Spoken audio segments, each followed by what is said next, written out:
इंसान जब किसी मुसीबत और आजमाइश में मुब्तला हो जाता है तो वो ये समझता है कि ये मुश्किल कभी खत्म नहीं होगी, लेकिन कुरान हकीम और हदीस नबवी इंसान को हौसला देती हैं कि कोई मुश्किल हमेशा नहीं रहती। हर तंगी के साथ आसानी जरूर आती है, और यही कानून इलाही है। और मोमिन को भी यही दुआ सिखाई गई है कि ए हमारे रब, हमें दुनिया में भी भलाई दे और आखिरत में भी भलाई अता कर, और हमें आग के अजाब से बचा। दुनिया में भलाई का मतलब ये हरगिज नहीं कि इस दुनिया में कोई तकलीफ नहीं पहुंचेगी, क्योंकि इंसान की जिंदगी गम खुशी, मुश्किल और आसानी, उम्मीद और मायूसी का इम्तजाज है। बल्कि मोमिन को आजमाना अल्लाह की सुन्नत है।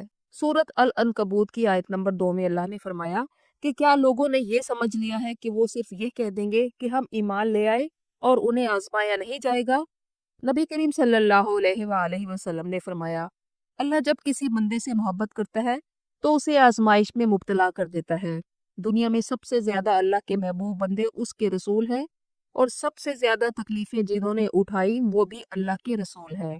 तिरमिज़ी की रिवायत है, नबी करीम सल्लल्लाहु अलैहि वसल्लम ने फरमाया, सबसे सख्त आजमाइश अंबिया पर आती है, और फिर उन पर जो उनके करीब हों, और फिर जो उनके करीब हों। अल्लाह के तमाम पैगंबरों पर मुश्किलात आईं। हजरत इब्राहीम अलैहिस्सलाम को बेटे की कुर्बानी से आजमाया गया, उन्हें आग में डाला गया, और उन्होंने अल्लाह के हुक्म से बेआबो गया वादी में अपने अहले खाना को छोड़ा। लेकिन कुछ अरसा बाद अल्लाह ने आसानी दी और उन्होंने अल्लाह के दोस्त का मकाम पाया। हजरत यूसुफ अलैहिस्सलाम को अंधे कुएं में डाला गया, आप गुलाम बनकर फरोख्त हुए और कैद की जिंदगी काटी, लेकिन इन सब तकलीफों के बाद बादशाह के मुशीर और मिस्र के हाकिम बने। हजरत अय्यूब अलैहिस्सलाम को सख्त बीमारी से आजमाया गया और माल और दौलत से महरूम कर दिया गया, लेकिन उनके सब्र ने उन्हें सब कुछ वापस दिला दिया और वो अल्लाह के अच्छे बंदों में कहलाए। इसी तरह अल्लाह ने बनी इसराइल पर फिरौन को मुसल्लत कर दिया। वो उनके तमाम पैदा होने वाले बेटों को कत्ल कर डालता था और कौम को गुलाम बनाया हुआ था। फिर हजरत मूसा अलैहिस्सलाम ने उन्हें फिरौन की गुलामी से निजात दी। इसी तरह जब नबी करीम सल्लल्लाहु अलैहि वसल्लम ने दीन की दावत का काम शुरू किया तो इससे पहले मक्का के लोग आपको सादिक और अमीन कहते थे, आपके पास अपनी अमानतें रखवाते थे, और जो ही आपने दीन की दावत देना शुरू की तो वही लोग आपको काहिन और जादूगर कहने लगे। शुरू में कुफार ने आप सल्लल्लाहु अलैहि वसल्लम को बहुत तंग किया। आप ताइफ तशरीफ ले गए, वहां आप पर पत्थर बरसाए गए और आपको जख्मी कर दिया गया। शेब अबी तालिब में 3 साल तक महसूर रखा गया। साहिबा कराम रिजवानुल्लाहि अलैहिम अजमाइन पर अहले मक्का ने बहुत जुल्म किए, यहाँ तक कि वो भी पुकार उठे कि अल्लाह के रसूल, अल्लाह की मदद कब आएगी। और फिर अल्लाह ने फरमाया, सुन लो, अल्लाह की मदद करीब है। फिर अल्लाह की मदद आई और अल्लाह ताला ने आसानियां अता फरमाई। मक्का फतह हुआ और दीन इस्लाम फैल गया। फिर उन्हीं सहाबा ने ईरान और फारिस को भी फतह किया। अल्लाह ताला ने अपने पैगंबरों को इन तमाम मुश्किलात और आजमाइशों में तन्हा नहीं छोड़ा। सूरत अलम नशरा में 2 बार फरमाया गया कि बेशक तंगी के साथ आसानी है, बेशक तंगी के साथ आसानी है। और सूरत अत-तलाक की आयत नंबर 7 में वाज़ेह ऐलान फरमा दिया गया कि अल्लाह हर तंगी के बाद आसानी पैदा करेगा। इसी सूरत में यह भी फरमाया गया कि जितना इंसान अल्लाह से डरता है उतना ही अल्लाह उसके लिए मामलात आसान करता चला जाता है, लेकिन इसके लिए शर्त है। और सूरत अल मोमिन की आयत नंबर 60 में फरमाया गया कि मुझे पुकारो, मैं तुम्हारी दुआ कबूल करूंगा। बुखारी की रिवायत है, नबी करीम सल्लल्लाहु अलैहि वसल्लम ने फरमाया कि मोमिन को कांटा भी चुभ जाए तो अल्लाह इसके बदले उसके गुनाह माफ फरमा देता है। अहले ईमान को गुनाहों से पाक करने और उनके दर्जात बुलंद करने के लिए अल्लाह उन्हें मुश्किलात और आजमाइशों में मुब्तला कर देता है।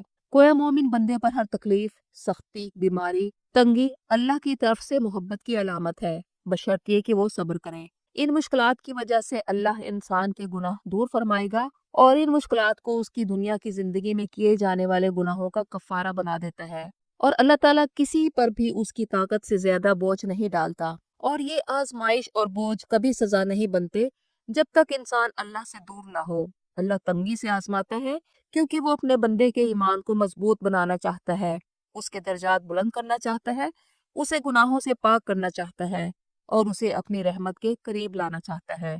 और मोमिन हर आजमाइश को इम्तिहान समझकर कबूल करता है, क्योंकि वो कुरान के इस ऐलान पर ईमान रखता है कि हर मुश्किल के बाद आसानी आएगी और अल्लाह उसे आजमाइश के बाद राहत देगा। सही मुस्लिम की रिवायत है, नबी करीम सल्लल्लाहु अलैहि वसल्लम ने फरमाया, मोमिन का मामला अजीब है, उसके हर काम में खैर है, इसे तकलीफ पहुंचे तो सब्र करता है और ये उसके लिए बेहतर है।